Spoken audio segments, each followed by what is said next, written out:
శాస్త్రం చెప్పింది 24 సంవత్సరాల వరకు ఏం చేయాల్సి ఉంటుందంటే ఈ యొక్క విద్యార్థులు గురుకులంలో నివసిస్తూ అక్కడ బ్రహ్మచర్యాన్ని పాటిస్తూ వాళ్ళు విద్య అంటే ఇటు లౌకిక విద్య అటు ఆధ్యాత్మిక విద్య అన్ని కూడా గురుగారి దగ్గర నేర్చుకోవాలి. ఇదంతా బ్రహ్మచర్య.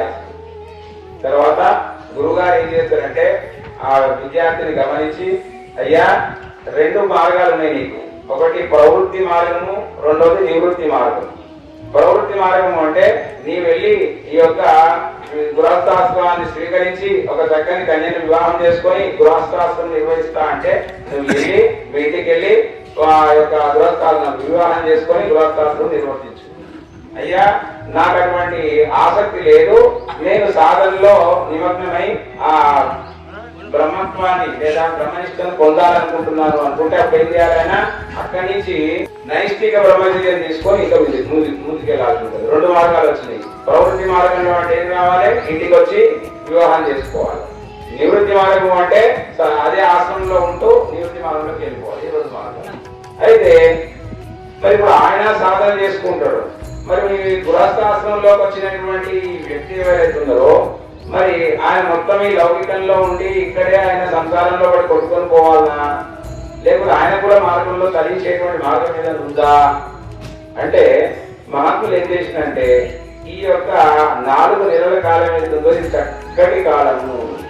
దేనికోసము అంటే సాధన కోసం. ఎందుకంటే ఈ యొక్క వాతావరణం సమశీతోష్ణంగా ఉంటుంది. ప్రధానంగా మరి వేడి ఎక్కువ ఉండదు, మరీ చలి ఉండదు. కాబట్టి ఈ సమయం లోపల సాధనకు చాలా అనుకూలమైనటువంటి సమయము.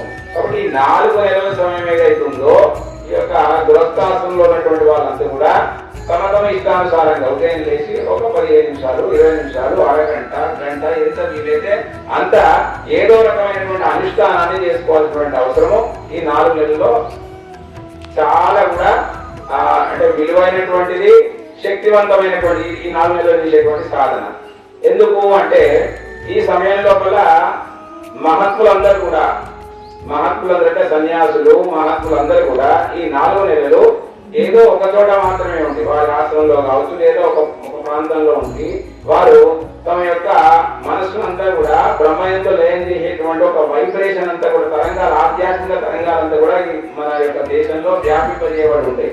కాబట్టి ఆ తరంగాలు ఈ వ్యాపింపజేయబడిన సమయంలో మనం సాధన చేసినట్టయితే మనం చేసేటువంటి సాధన యొక్క బలం అనేది ఇంకా అది పెరిగిపోతూ ఉంటుంది, శక్తి ఎక్కువ ఉంటుంది. ఇంకోటి ఏంటంటే మన మనస్సు తొందరగా నిగ్రహింపబడుతుంది. మనం సాధారణ ధ్యానంలో కూర్చోవాలనుకున్నా, మనం ఏదైనా అర్చన చేస్తున్నప్పుడు కానీ పూజ చేస్తున్నప్పుడు కానీ మన యొక్క మనస్సు